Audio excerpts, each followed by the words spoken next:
કારણ સીમમાં ચાલ્યા અદ્ભુત ચાલ, હાજરા હજુર કહે હિંગોળ કે આ માણકવાડીયો માલ. સાહેબ આ સીમાડાની તકરાર હાલે અમારા પાતુભાઈ ને બધા બેઠા છે, એની ખ્યાલ છે. અને મેઘાણીએ આખો પ્રસંગ લખ્યો છે. કીર્તિદાનભાઈ યોગેશભાઈ બોક્ષા એવા છે જે બહુ આમ એમનું બહુ મોટું નામ, રાજકારણમાં પણ એમનું આજ બહુ મોટું નામ છે. અને હવે તો એવું થઈ ગયું છે કે એનો દીકરો આદિત્ય ગઢવી લોકગાયક ગુજરાતમાં, એના પિતાજી એમ અમારે ઓળખાણ આપવી પડે એમ છે. અને એના ગીતો બે પસંદ થયા છે હમણાં, ક્યાં ઓસ્કારમાં બે ગીતો પસંદ થયા છે. એવા એમના આદિત્ય એમનો દીકરો છે. કહેવાનો મારો અર્થ કે ઝવેરચંદ મેઘાણીએ પણ આ પ્રસંગ લખ્યો છે. જે સૌરાષ્ટ્રની રસધારામાં સીમાડે સાપ સિરાણો, એ પ્રસંગ અમારા ગામનો છે, આ માણેકવાડાનો છે. અને ચારણ શહીદોની એક તકરારને હિસાબે ક્યાં સીમાડો નક્કી કરવાને હિસાબે નવાબની પાસે જ્યારે આગેવાનો ગયા હતા, નવાબે પણ એમ જ કીધું કે ચારણો અને શહીદો. અરે આવો કેશુભાઈ આવો. હા હા હા,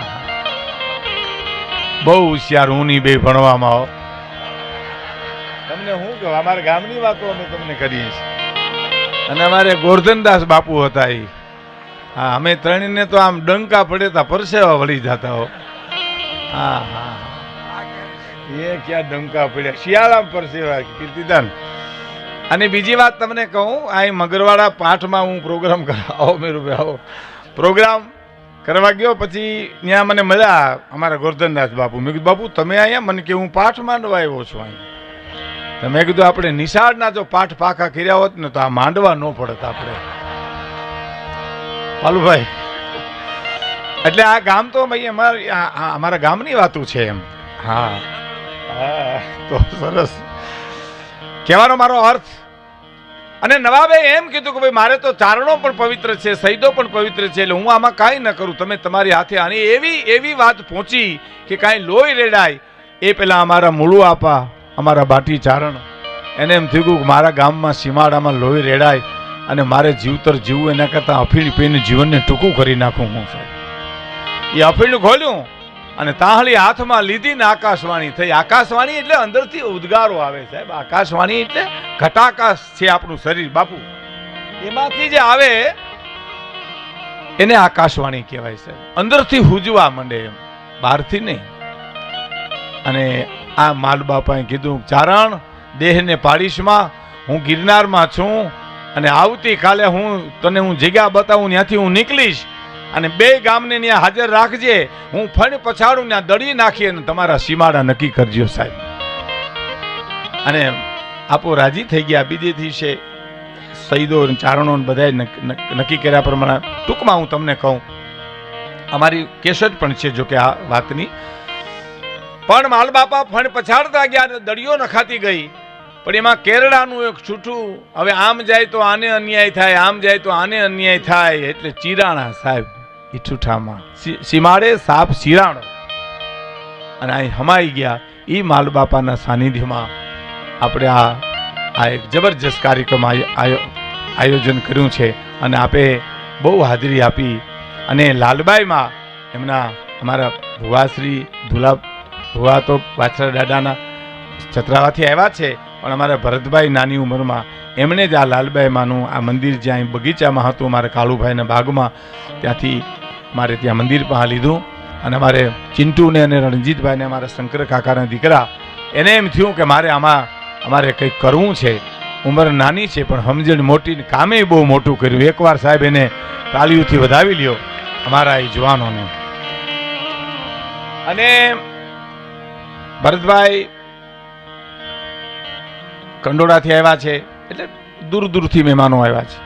એટલે મારે બહુ થોડો સમય એટલા માટે લેવો છે કે આપણે કીર્તિદાનભાઈને બહુ પ્રેમથી સાંભળવા છે. હું તો કોઠીના ઘઉં કહેવા. હા બાપુ, એ આમ તમારું હોણું કાઢ્યું નથી, દરોડો પીડ્યો નથી, પણ આ જે આવ્યા ને મોંઘેરા મહેમાન યોગેશ બોક્ષા, કીર્તિદાન ગઢવી, એને આપણે પેટ ભરીને સાંભળવા છે. અને નાની ઉંમરમાં સાહેબ કીર્તિદાને કેટલી શિખરો સર કર્યા સાહેબ. સંગીતના આપણે આમ ગૌરવ લઈ આપણે એમ થાય કે નારાયણ સ્વામી પછી થોડો ગેપ પડ્યો તો એ ગેપ એને પૂરી દીધો સાહેબ. એટલે મા ભગવતી કાયમ એના રખવાળા કરે. હું તો કહું છું, હમણાં 2-3 દી પછી આપણે સોનલ બીજ પણ મંડળા આવે છે, ત્યાં પણ બધા કલાકારો બધા. અમારું ગામ એટલે અમારું માણેકવાડાના અમારા બાટી ચારણોના ગળા બહુ સારા સાહેબ. હા, આ એમાં દાખલો દેતા માતાજી સોનલમાં, એનું રેકોર્ડિંગ પણ છે સાહેબ. જુનાગઢ નવાબ નીકળ્યા અને માણેકવાડાના પાદરમાંથી અને એક ચારણ આપા છંદ ગાતા હતા માતાજીના ભગવતીના. જોઈ રહ્યા માણો આવું ગાયકી ને આવો કંઠ ને આવો અવાજ. બોલાવો, જુનાગઢ નવાબ બોલાવે છે. એટલે આવ્યા, આવીને કીધું બે જાઓ ગાડીમાં. જુનાગઢ નવાબ માંગરોળ જતા હતા, પડતું મૂકીને સીધા જુનાગઢ આવ્યા. તાત્કાલિક કચેરી ફરી અને કીધું કવિરાજને સાંભળવા માટે આવો. અને એ કચેરીમાં અમારા જે આપા હતા એને કીધું નવાબે કોલા છંદ ગાતા હતા ગાઓ. તો હવે મારું માથું ચડ્યું છે, માથું ચડ્યું ત્યાં નવાબની કચેરીમાં સાહેબ. પણ કે હું નવાબ કહું તો કે બાપા હું તને ઓળખું, તારા રાજને ઓળખું, પણ હબાકા નીકળે ત્યાં હું ક્યાં ગાઉં ત્યાં. પણ કે 5 ગામ આપું તમને, 5 ગામ હોય તારા 999 પાદર દેતો હોય, મને ત્યાં હબાકા ઉપડ્યા ત્યાં ક્યાં ગાઉં. ન ગાયું સાહેબ. અને પછી એમ કીધું કે તને ન ગાવ તો કાંઈ નહીં, પણ તમે વગડામાં ગાતા હતા અને તમે આય નથી ગાતા જુનાગઢ નવાબની કચેરીમાં, એનું કારણ તો કહેતા જાઓ સાહેબ. અને એનું કારણ જે આપ્યું સાહેબ કે તે ન્યા હું વગડામાં છે ને નવાબ મારા આતમ રાજાને રીઝવવા માટે ગાતો તો, નવાબને રીઝવવા માટે નહોતો ગાતો. એમ જે ખુમારી પોતાની હોય, પોતાના પણ હોય ને પોતા. આપણે ત્યાં હિંગોળદાનભાઈની બહુ સરસ કહે. હિંગોળદાનભાઈ અમારા બહુ રહેતા માણેકવાડામાં. મારે લાખણસિંહ બાપુને ત્યાં મોસમ આવે એટલે હિંગોળદાનભાઈ આવી જાય. હિંગોળદાનભાઈની નાની નાની વાતો બહુ સરસ થાય. જે માનમામાની જેમ હાસ્યના સર્જક હતા. એ આંગણ કાંઈ બેઠા હતા, મેં કોકે કીધું કે આ તમારે અહીંયા કોની મોટર આવી હતી? તો મોટર કોઈની નહોતી આવી, પણ કે રામભાઈ હમણાં વાડીએ ગયા, ગામમાંથી રામભાઈ કોક વાડીએ ગયા છે, ટાયરના ચપ્પલ પહેર્યા હોય એટલે આમ સાપું પડી જાય આમ. આવા સર્જક હતા હાસ્ય. અને આ અમે તો માણેકવાડામાં તો બહુ હુવાણ્યું કરેલી એની સાહેબ. હા, એમ લખે છે કે कृपा सिंधु तेरी में कृपा चाहता हूँ, અને की हुई कसूर की क्षमा चाहता हूँ, उधारी में बीती मेरी आधी उम्र, तो जिंदगी में अब कुछ जमा चाहता हूँ. रामभाई, जिंदगी में अब कुछ जमा चाहता हूँ. हमारे स्वर्गस्थ जीवाभाई गुजरी ગયા, એ બહુ આનંદી હતા હો સાહેબ. એ બોલતા હતા, હાસ્ય સર્જાતું. પણ बहुत की है मैंने बेफजूल बातें, अब जपे जाप तेरा वो जबा चाहता हूं, અને परेशाए हिंगोल परतंत्रता से स्वतंत्रता की खुशनुमा हवा चाहता हूं. જીવન પોતાના હાથમાં હોવું જોઈએ, બીજાના હાથમાં ન હોવું જોઈએ સાહેબ. જીવન આપણું જ હોવું જોઈએ. એટલે મારે એક નાનકડો પ્રસંગ કહીને એક ભાવ રજૂ કરી અને મારે યોગેશભાઈને રજૂ કરવા છે. અને યોગેશભાઈ આવ્યા છો તો ઉતારા કરતા જાવ, જેમ આપણે કહીએ એમ. વારંવાર મહાપુરુષોના ચરણમાં વંદન કરું છું. મહામલ્લેશ્વર ભારતી બાપુ, ઇન્દ્ર ભારતી બાપુ, બધા મહાપુરુષોના.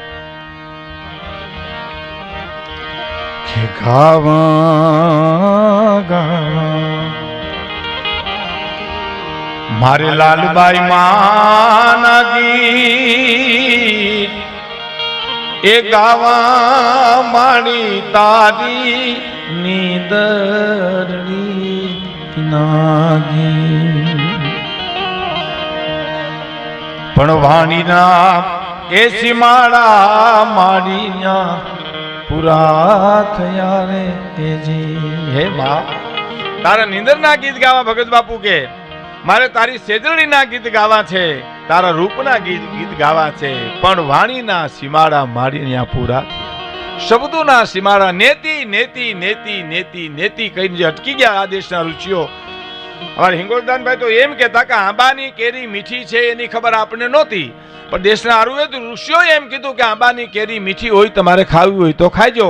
પણ અંતે એમ લખવું પડ્યું કોક નો પણ હોય, કોક ખાટા દવેડાય હોય, અને હાંબીલીના કાતરા ખાટા જ હોય, પણ અંતે એમ લખવું પડ્યું કે કોઈ મીઠાઈ હોય. એમ કોક માણા હોય ને કોક નો પણ હોય. જળ ચેતન ગુણ દોષમય વિશ્વિકીની કાળ અવગુણ અને ગુણની મિશ્ર દુનિયા ભગવાને બનાવી છે. તો તુલસીદાસજી એમ કહે છે કે ગુણને ગ્રહણ કરી લ્યો, દૂધને જેમ હંસ લઈ લે ને પાણીને છોડી દો એમ ગુણ લઈ લ્યો ને અવગુણને છોડી દો. આપણે ક્યાં આપણામાં ઓછા છે તેના લેવા જવા એમ હે. વાણીના સીમાડા નેતિ નેતિ નેતિ ના તારો પાર ન પાર. કે નવે ખંડ નામને જાળી ભજું પીઠળ ભજાળી રે. નવે ખંડ નામને જાળી અહિરણ એક યાનાડી અને મેઘાસુર પ્રગટો માડી. અહિરણ એક યાનાડી અને મેઘાસુર પ્રગટો માડી. વરુદીને ખપરે પીધો કોપ ભાલાલી રે. નવે ખંડ નામને જાણી. એક કડી ખાડું ના સોરખા રે અને તું પૂગી પાટણની પ્રોરે. ખાડું ના સોરખા રે અને પૂગી પાટણની પ્રોરે. વાને તે વેરવી દીધો સિંગડા વાળી રે. નવે ખંડ ના ને જાણી.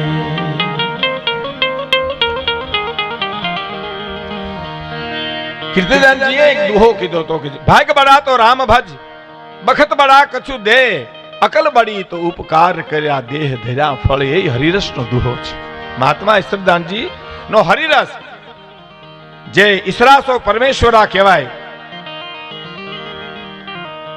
એનો એક પ્રસંગ મારે સાધુ સંતો બેઠા છે એટલે કેવો છે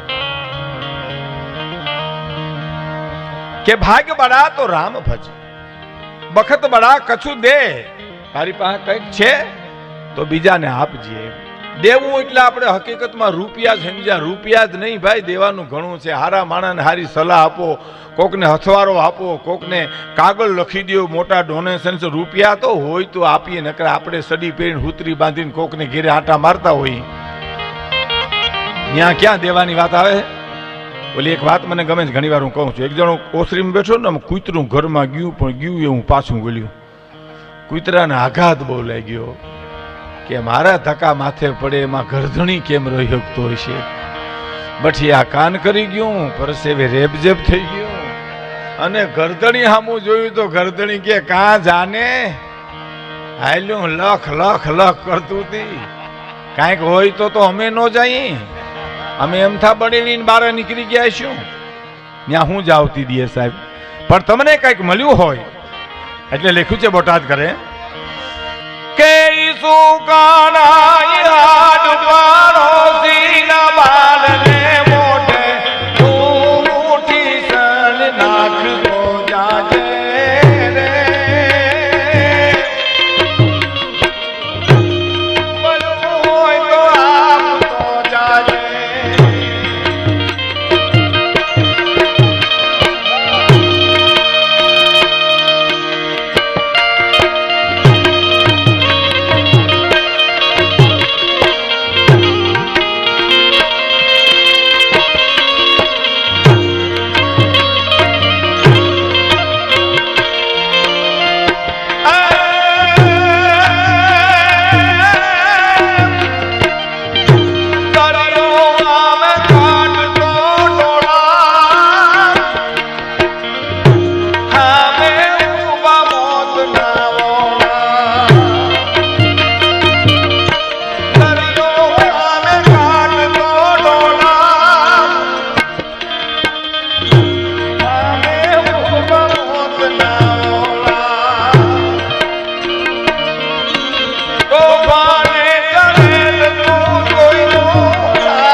બાળને મોઢે મુઠ્ઠી સણે નાખતો જાજે અને તને કંઈક મળ્યું હોય તો આપતો જાજે.